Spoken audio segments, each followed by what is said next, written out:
There's one power, invisible, and you see it everywhere and every day. One power, indescribable, and you speak of it with every word you say. Mysterious until you know the truth. As simple as the love inside of you. Call it God, call it Spirit, call it Jesus, call it Lord, call it Buddha, Baha'u'llah, angels' wings or heaven's door. But whatever name you give it, it's all one power, can't you see? It's the power of the love in you and me. One power, one power. Good morning and welcome to the Center for Spiritual Living Midtown-Alanta. You are welcome. Such is the nature of life that all it asks and all it wants is the opportunity to appear. You are that opportunity, and so am I, and so it is. Whoever you are, whatever brought you here today, please know that you are welcomed and celebrated. We know who you are. You're an individual expression of divine life in which we all live. We are life's opportunity to be someone unique and wonderful. Whatever your ethnic background, religious affiliation, however you know yourself or describe yourself, we welcome you here to be a part of this community in whatever way serves you. Now here's our vision statement. We are a strong, open, globally connected community centered on the clarity of principle through teaching, service, and practice. We create a safe and respectful environment that supports healthy spiritual growth. And now for a little bit more about who we are, our Declaration of Principles as written by our founder, Ernest Holmes. A few of the Declaration of Principles we live by. I believe in one God, one absolute power, and first cause to all things. I believe that this power is perfect love, and it creates out of a desire to express love. I believe all thought is creative, and how I choose to think creates my personal experience. I believe in the unity of all life, and the immortality of the individual soul forever unfolding. I believe in the eternal goodness, the eternal loving kindness, and the eternal givingness of God to all. And so it is. So grateful, hey.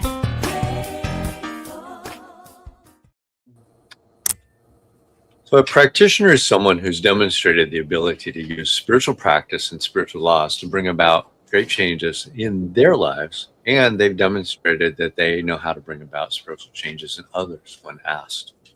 Licensed by Centers for Spiritual Living, they're available to you to provide spiritual guidance and support in those areas where you're looking for assistance. You can contact them through our website, cslmidtown.org, and we've got a wonderful practitioner with us this morning, Becky Fox. She's an artist, graphic designer, facilitator, and teacher, spiritual coach that specializes in empowering others to create a life that is fulfilling and meaningful. Becky is a licensed practitioner emeritus with the Centers for Spiritual Living, trained in assisting others and to make changes in their life by making changes in their way of thinking. Within a one-on-one session or in a class, Becky provides a safe and comfortable space where each person is encouraged to step through their fears, move into the life that they've always dreamed of having. He also uses her creative and artistic background in classes that uses arts to heal and transform lives. Welcome, Becky. Oh, thank you. Thank you. It's always a pleasure to be here, and I'm always honored to be a guest practitioner here. And so as we prepare this morning for this opening prayer, I just invite everybody to turn within to that place of openness, gratitude, and receptivity of all the good, all of God's greatness that is happening right now. And so just take in a deep breath, just as a reminder that this is God's breath breathing itself through, as, and for each one of us. I know that there is one life, one divine presence and power, one infinite love, and that love is expressing itself through me right now. And I'm also knowing that the same life and love is expressing itself clearly through, as, and for everybody here. In the space of oneness, I am realizing for each of us the release of distractions and worries, the release of the stories of me and mine, and resting in the truth of we. One presence, one peace, one unfolding. And so as this prayer is spoken, it is spoken within every heart. As peace is affirmed, it awakens in every mind. As love is known here, it moves through this community, blessing the whole. Within each of us is the wisdom and power that is greater than any single perspective. Clarity is allowed to rise up, healings occur, and inspiration flows easily, not just for one, but for all. And so, in gratitude for this oneness and love in this community, I release these words into the law of love, knowing that it is already completed and it is done. And so it is.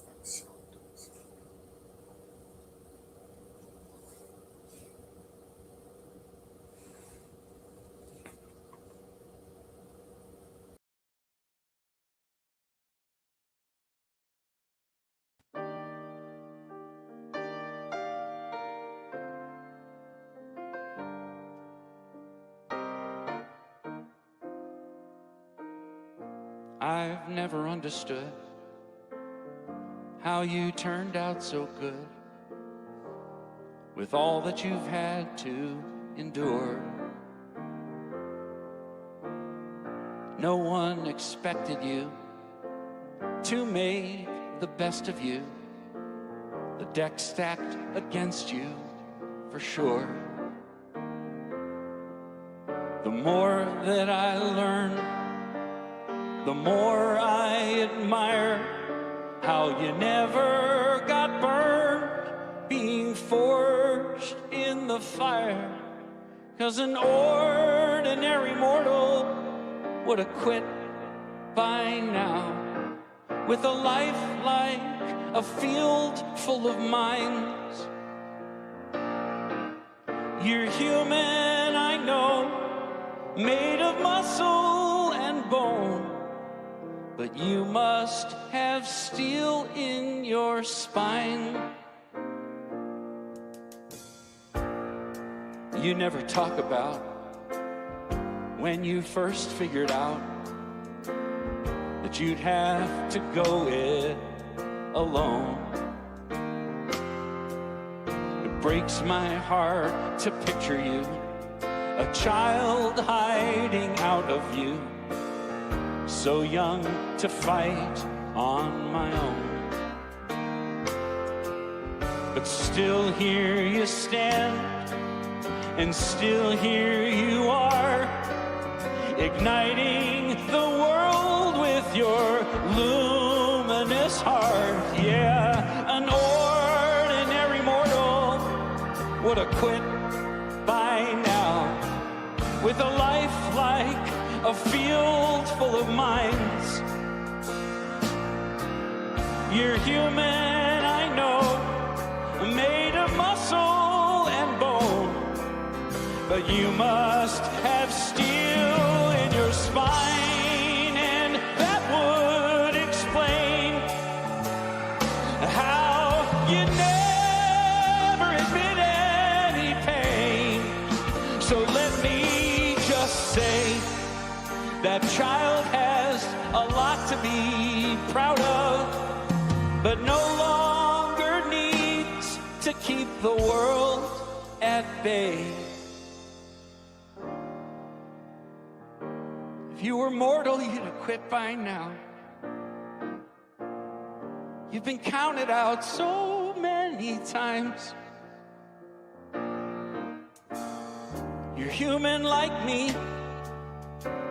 You can bruise, you can bleed, but you must have steel in your spine. Yeah, a mortal would have quit by now, but your light was determined to shine.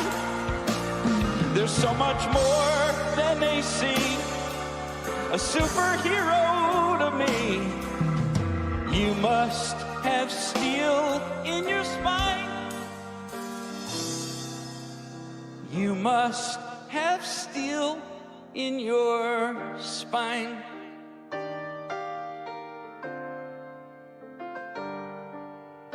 Oh, oh, oh, oh.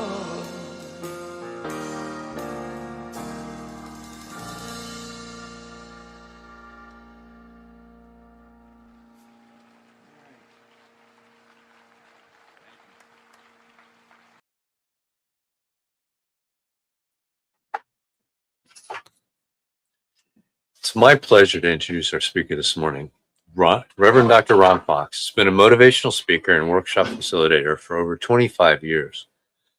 He's had a long, successful career as a human resources executive, working for such companies as General Foods, GlaxoSmithKline, Unum, and Mattel Toys. Ron also operated a very successful search firm in Southern California. Ron is also an ordained minister with the Centers for Spiritual Living. He's a gifted speaker and published author. His inspirational style, coupled with a keen sense of humor, makes him a favorite with audiences everywhere he's spoken. In 2018, the Centers for Spiritual Living honored him by designating him a Doctor of Divinity. And in 2019, he was awarded the Meritorious Minister Award for his outstanding service. He and Becky live in Port St. John, Florida, and we welcome him to speak this morning. Welcome, Reverend Dr. Ron. Thank you. I always love coming here and seeing you guys and speaking. So I want to speak today on living a conscious life. And I want to begin with two quotes. The first one is by a lady named Victoria Morin. And she wrote, "Know this, if you ever made magic, you can make it now. If you've once changed the circumstances of your life, you can change them a second time. If you were ever on top of the world, you can be there again. You just don't get one shot or a single opportunity. All you need is the attitude and the tools." And the second quote that I want to speak to today is just one of my favorite quotes by one of my favorite spiritual people, Rabbi Abraham Joshua Heschel. And he wrote, "In the eyes of the world, I am average, but in my own heart, I am of great moment. The issue I face, the challenge I face, is how to actualize, how to concretize the quiet eminence of my own being." I just love that quote. And I think what he's trying to tell us, he's speaking about himself, but it's probably true for most of us. He's saying, look, people see me as just an ordinary guy, but I know deep inside that I am more than that, that I have a gift to give. And the challenge that I face in my life is how to bring that forth and share it with the world. You know, there's nobody else like you or like me. We're unique, but it's up to us to develop and to nurture our uniqueness. And we give our gifts when We follow what our path is, not what somebody else thinks our path should be. And no one else can give the gifts that we have. And if we don't give them, they're lost to the world. And I know somebody listening to this is going to say, what gifts do I have? And some of us have bigger gifts than others. We're not all going to be president. We're not all going to be, hitting 60 home runs in a season or being in the Super Bowl. But the truth is, the world needs great plumbers and great electricians and great coaches and great teachers and great parents. A few years ago, I was sitting somewhere in an office, and there was a woman with a bunch of kids, and we started to talk. And I said to her, how many children do you have? And she said 9. I wanted to have 10, but my husband said we need to stop. And I said, that's a lot. And she said, I know my role in life is to be a great mother and raise great citizens. That is what I'm talking about, a gift to the world. Ernest Holmes said that if our life isn't going the way that we want it to, we can't blame anybody else. We need to take our own life in our own hands. So what does that mean, to take our own life in our own hands? To me, it means no more shaming, no more blaming, no more victimhood. It means being willing to learn from any situation. It means asking myself, how can I grow from this situation? It means being willing to step into my power. Before Becky was introduced as a practitioner, and I always tease and say there are great advantages and great disadvantages to being married to a practitioner. Let me tell you what the disadvantage is. I don't get to wallow. I miss wallowing. I come home and I'm upset about a situation, and Becky will listen to me, and then she'll say, so what do you have to learn from this situation? Or if I come home and I'm moaning about somebody that done me wrong, she'll listen for a while, and then she'll say to me, hey, tell me, how is this person your teacher? That's what I'm talking about taking your life into your own hands. So I want to read something to you that I found on the internet. Remember that responsibility is not a burden placed upon us. It's a sacred invitation. It is the awareness that we are not victims of life, but participants in it. Not powerless, but powerful beyond measure. When we accept responsibility for our thoughts, our choices, and our responses, we step into alignment with the divine intelligence that lives and moves within us.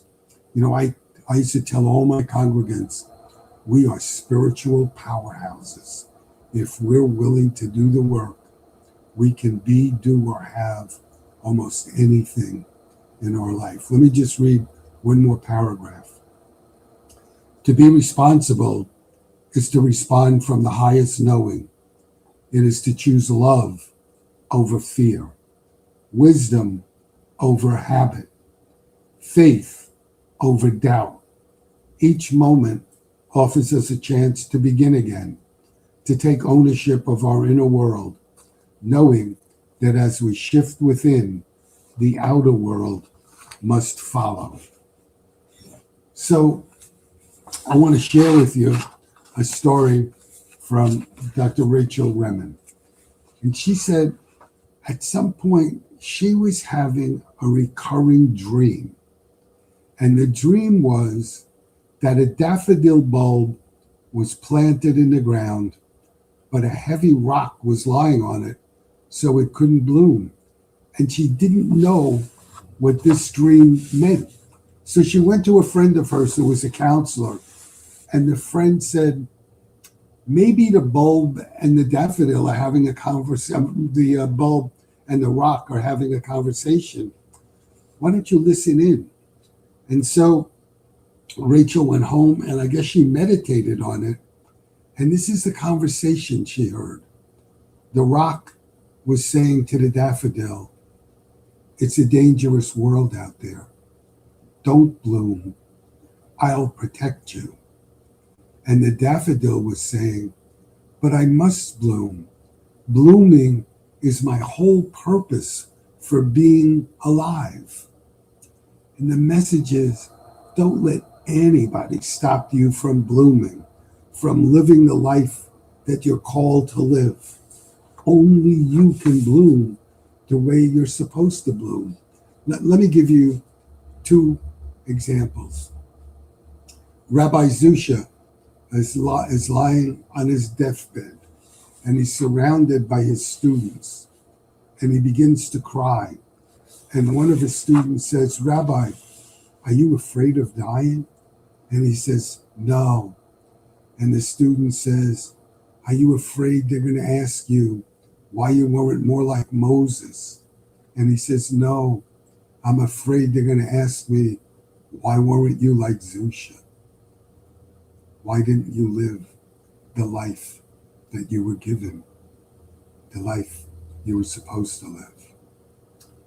Let me read something or tell you something from the poet Apollinaire. He said, come to the edge, but we're afraid. Come to the edge, but we might fall. Come to the edge. And so they came, and he pushed them, and they flew.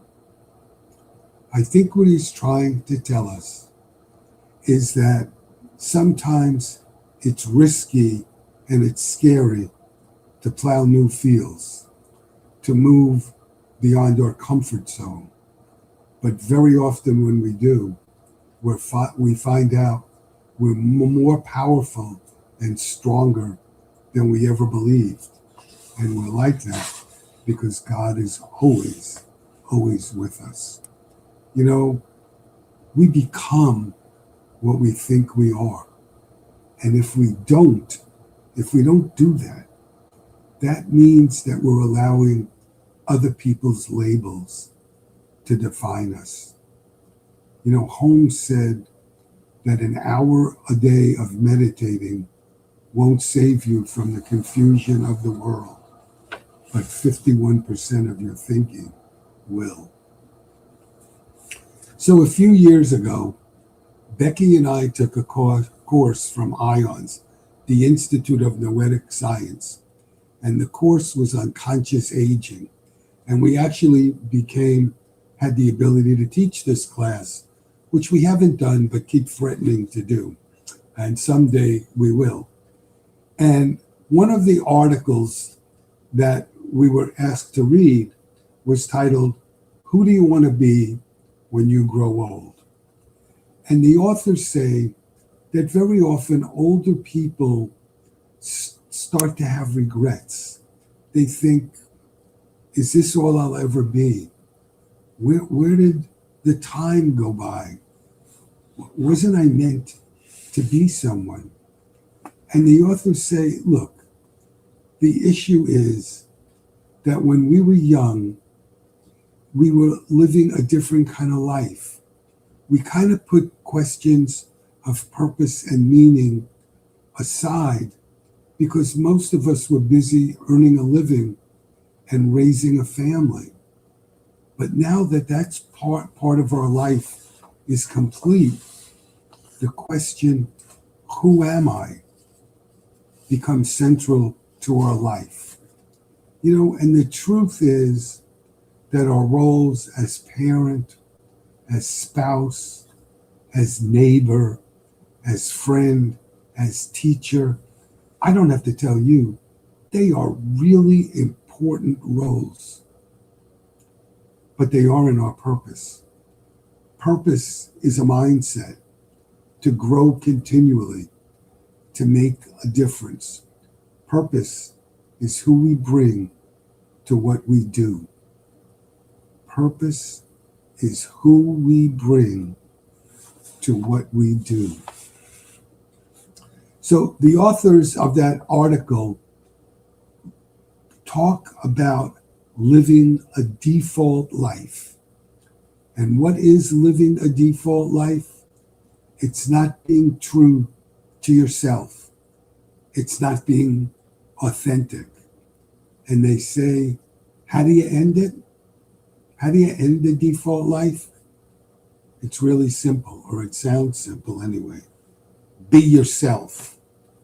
Don't be dependent on other people's approval.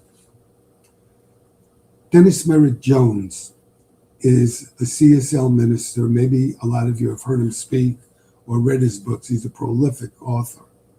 And he said, we each hold the key to what sets us free. It's choice. We make many choices all day. And he said, so instead of saying, I can't, say at this time, I choose not to. The difference between I can't and I choose not to is the difference between stepping into our power and being a victim. So I want to tell you a fable. And the fable is about Sir Gawain, who's a knight of the Round Table, and Ragnell, who's a hideous, ugly hag. And Sir Gawain agrees to marry her because the king is dying, and she's the only one that has the potion that can save the king. So they get married, and on their wedding day, they go up to the wedding chamber, and she excuses herself to get into something more comfortable. And out comes this beautiful, gorgeous woman. And Sir Gawain says, where's my wife? And she says, it is me, but I've had a curse put on me, and you have a decision to make. And here's the decision.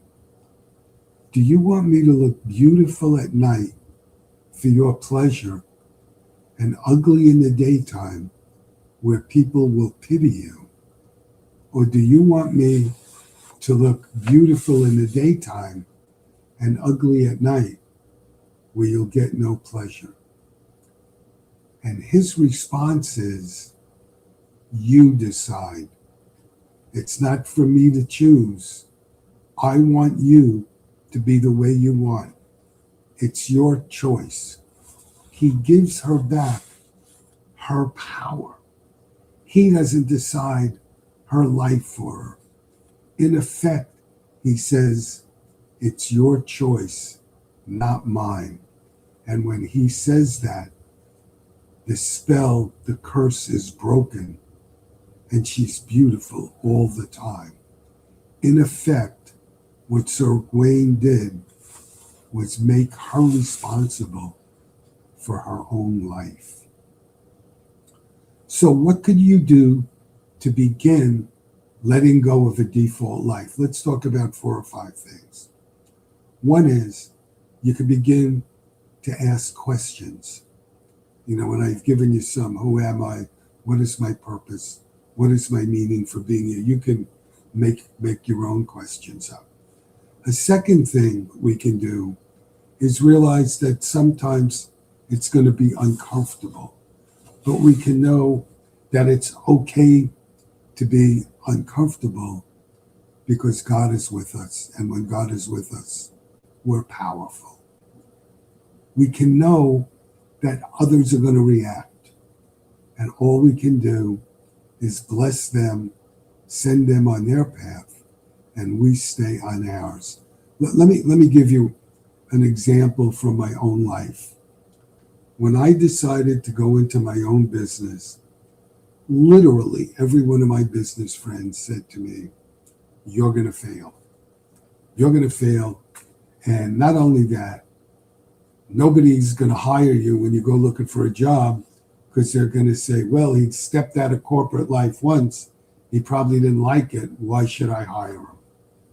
The only one that kept saying to me, if it's your dream, go for it, was Becky, my wife. Well, I did go for it, and I was really successful.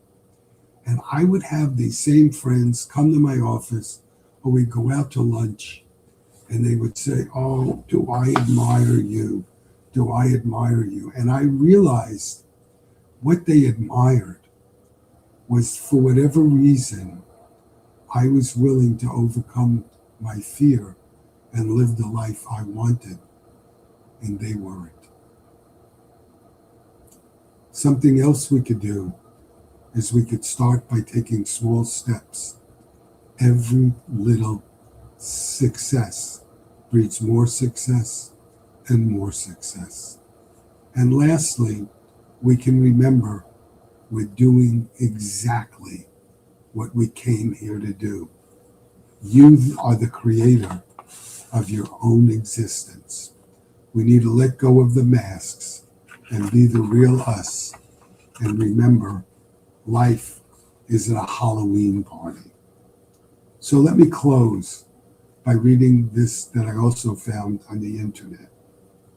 Let us walk from this moment with open eyes, open hearts, and open minds, choosing to live consciously, lovingly, and with intention. Every breath is an invitation to awaken. Every thought, an opportunity to create. And every act, a chance to bless the world. As we live in this awareness, we discover that life is not happening to us, but through us, as us. And in that discovery, we become the light that illumines the path for others. And together, we create a world awake, alive, and overflowing with possibility. God bless you. Have a wonderful week. We will see you in a few moments. Over on Zoom. Yes. Thank you, Reverend Dr. Ron Fox. Thank you so much. Awesome talk this morning. Lots to think about there. All right. So now let's say with me, and you can download this on our website, cslmidtown.org, our New Minister Sacred Covenant Easy Prayer. There is only one life. This life is God. This life is good. This life is my life now. And knowing that I am one with this life that is God, I therefore know that I am one with all of its blessed expressions, which includes the presence of a new minister for my beloved spiritual community. Because I know that the highest purpose of my new minister is to express spirit, I therefore know that my new minister is a revelation of spirit as principle. I further know that my new minister is the fulfillment of that which has been promised by God. For it is written, principle is not bound by precedent. It operates according to law and is always available to those who are willing to align themselves with it. As I stand in agreement with my beloved spiritual community, I see my new minister before me as inspiring spiritual oneness through wisdom, love, and authenticity. I now intend to experience my new minister in full cooperation and agreement with my community, knowing this truth about myself. For I am inspired to live as love in the expression of principle. I am awakening the wisdom within me by clearly communicating the principles of universal truth. I am a conduit of divine love, wisdom, and healing energy, recognizing the inherent wholeness within all beings. I'm offering teachings, classes, and mystical studies grounded in spiritual principles to cultivate inner wisdom, personal transformation, and empowered living. I am extending the love, compassion, and transformative power of spirit into the wider community, fostering connections that heal, uplift, and support individuals in their unique journeys. As I now accept the highest expression of a new minister into my life, I know that they will be revealed in a way that will express spirit and serve the highest and greatest good of all who are touched by their presence. I am grateful. God is gracious. And so it is. And now it's time for our conscious giving. You can go to our website, cslmidtown.org/donate, or you can scan the QR code that'll come up on the screen.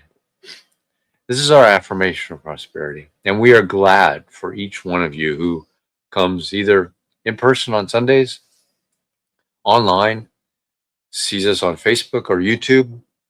I would say share this prosperity with others on your social media as well and invite them to come. Here's our affirmation. I live in a universe of abundance. As I freely and joyfully give, I join in the divine flow, and all that I share with life returns to me multiplied abundantly. So it is. So we had a few announcements. I want to thank Reverend Becky for being not Reverend Becky. It's like Becky Fox being our practitioner. And our theme this month, Embracing the Edge. Next week, we have Reverend Dr. Mignon Pallard, and her talk is Standing on the Edge of the Known. Kind of like Ron's thing today. Stand right on the edge and jump. We have an adult study group that's going through the Science of Mind textbook every Sunday at 10 a.m. You don't have to have read to come and have a discussion with that group. Right, that's a very thick book, and they're working through it from front to back, and it's a good time. You can download the New Minister Sacred Covenant Easy Prayer. And I want to remind everybody, March 1st is our in-person annual meeting. So if you're in town, please join us. We will also put it on the Zoom so we can be interactive with those of you who are out of town or away from Atlanta to participate in that meeting. So put that on your calendar. Be sure to show up. Our affirmation of life is coming up. Here we go. I leave this place now knowing something better than I knew before. I go forth into the world with a heart full of love and a mind full of good sense. I look at the world in a greater way, knowing that I have within me everything I need to create the life I desire. I give thanks for this understanding, and I am grateful for the spirit of life that lives through me. And so it is. Thanks, everybody. Have an awesome week, and come over to the Zoom channel and have a discussion with Reverend Dr. Ron and Becky. Have a great week.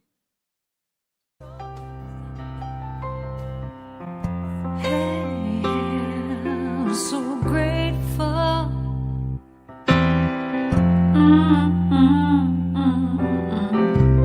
I'm so grateful. I'm so grateful. I'm so grateful for all that I have. I'm so grateful. I'm so grateful. I'm so grateful for all that I have. Hey! Oh yeah. Grateful. I just say I am so grateful every day for all I have. Every day. I'm so grateful. I'm so grateful. I'm so grateful for all I have. Every day I say it. Grateful. How I'm grateful. Every day. Oh yeah. I am so grateful. Oh yeah. I'm so grateful. 'Cause I accept and I receive. I am so grateful. Oh yes, I am. I am. So grateful, hey, grateful. I just count my blessings. Grateful. I just count my blessings. There is a power for good in the universe greater than you are, and you can use it.